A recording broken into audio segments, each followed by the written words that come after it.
हमारे बाबूजी आए हैं, हम भी परेशान हैं महाराज जी। किससे? हमारे दोनों बच्चों ने क्या ना हमको परेशान कर रखा है। क्यों?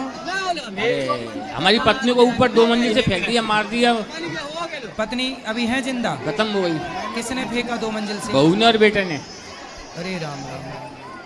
देखो आज और के हम बेटा बहू है। मुझे भी मारना चाह रहे हैं, बच्चों को भी मारना चाह रहे हैं। आपका बेटा आपको मारना चाह रहा है? क्यों? बेटा और बहू दोनों ही। क्यों मारना चाह रहे हैं? संपत्ति के लिए। हम मर जाएंगे तो सारी संपत्ति उन दोनों की हो जाएगी। तो वैसे भी आपके जिंदा रहते भी संपत्ति उन्हीं की तो है। अरे तो ये विकलांग है ये।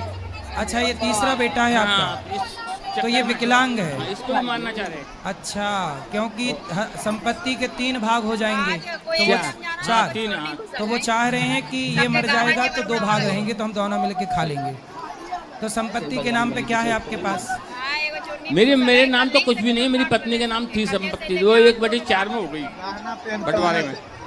अच्छा, बजरंग वाले के कितना तो अब आपको बोलते रहे, मारना वो पहनते चाहते रहे, हैं। तो आप रहे। अपने बेटों को जो देना है दे दो, और आप भजन में मन क्यों नहीं लगाते? लगाते हैं भजन में मन तो लगा रखा है भगवान की दया से, सही और है। लगे हुए बांके बिहारी की चरणों में। जो बस देखो, अपने कुछ संपत्ति बच्चों को दे दो, कुछ संपत्ति अपने हाथ से दान पुण्य के लिए, किसी भूखे को भोजन के लिए, प्यासे को पानी के लिए निकालो, और जीवन में जो कमाया हो उसका कुछ पुण्य करो और सीधा भगवान के चिंतन में लगो। महाराज जी, संपत्ति जब बेचेगी, बेचने नहीं दे रहे वो, जिसको हम दलाल लगाते हैं उस संपत्ति को नहीं बेचने देते नहीं।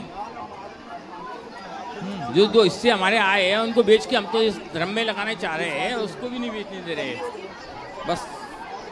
अच्छा, नहीं तो मैं तो ये चाह रहा था कि प्रभु के चरणों में रहूंगा, जैसी प्रभु देगा वैसी खाऊंगा।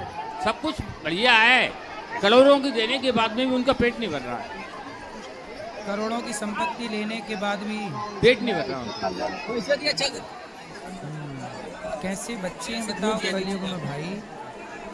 ये घोर कलयुग नहीं चालू हो गया अब, जहाँ बच्चे अपने माँ बाप को मारने लग गए, भाई को मारने लग गए। जिस देश में भरत जी ने सत्ता छोड़ दी अपने भाई के लिए, उसी देश में आज का भाई अपने बाप को इसलिए मारे जा रहा है कि संपत्ति हमें मिल जाए। एक आश्रम में कोई ऐसा हुआ तो बता दो, जिससे जो भी सब चार्ज होगा जो देंगे। ये चार्ज की बात नहीं है, आप अपने बेटों को हमारे पास लाओ, हम समझाएं, उनसे बात करें। 12 महीने में बोलना, चाय पिलाना, कहना, राम राम करना। तो आपको भोजन कौन देता है? भोजन के लिए आधा पोर्शन, एक मकान में रह रहे हैं हम, आधा पोर्शन दे दिया उन्होंने, जिसमें हम बाप बेटा रहते हैं। बनाने वाली आ जाती है, बना जाती है, खा ली। अच्छा, मतलब बेटा बहू आपको भोजन भी नहीं देते? नहीं, हमको खाना भी नहीं है उनका।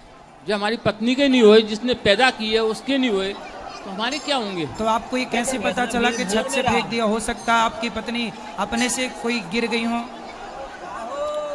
ये तो निश्चित है, कहना मतलब मैं सामने फेंका है। मैं पूजा कर रहा था, मैं कमरे में पूजा कर रहा था, जाल हटाया, जाल जो बीच में जाल है, जाल में से फेंकी, ऊपर से जाल में होकर नीचे आई। कितने साल पुरानी बात है? 1.5 साल पुरानी। 1.5 साल पहले। तो उन पर कोई आपने पुलिस केस नहीं कराया? पुलिस केस कराया, थोड़ी 8-10 दिन बाद में कोर्ट में ले गया था उसको। ये थोड़ा सा होश आ गया, जो उसने साफ मना कर दिया, नहीं किसी ने। अच्छा, पत्नी ने मना कर दिया? मतलब आपकी पत्नी जब छत से गिरी तो वो जिंदा थी, तो पत्नी ने बयान दे दिया कि मुझे बच्चों ने नहीं फेंका? मुंह से नहीं बोला उन्होंने, हाँ, केवल ये कहा था किसी ने। देखो, ये होती है माँ। बच्चों पे मरने मतलब माँ मर रही है, बच्चों ने छत से फेंक दिया, पर मरते मरते उस माँ की ममता देखो कि वो चाहती कि मेरे बच्चे जेल ना जाए, उन पे कोई संकट ना आए, चलो फेंक दिया तो फेंक दिया। सर 6 महीने तक वो मर गई पर अपने बच्चों को फंसने नहीं दिया। देखो, ये होती है माँ। 6 महीने तक कहना कोटा पड़े रहे, ना बहू गई दोनों, ना बेटा गए दोनों देखने के लिए। बच्चे ने लेटरिन धुई, मैंने धुई।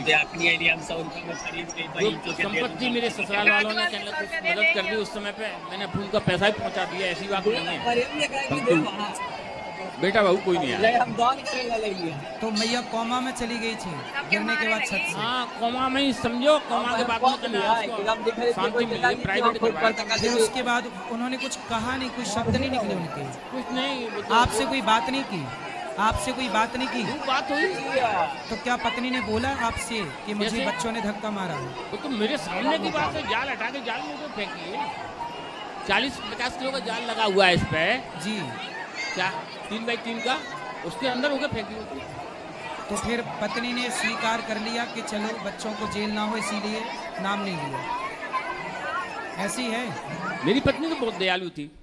वो रात के 12 बजे कोई भी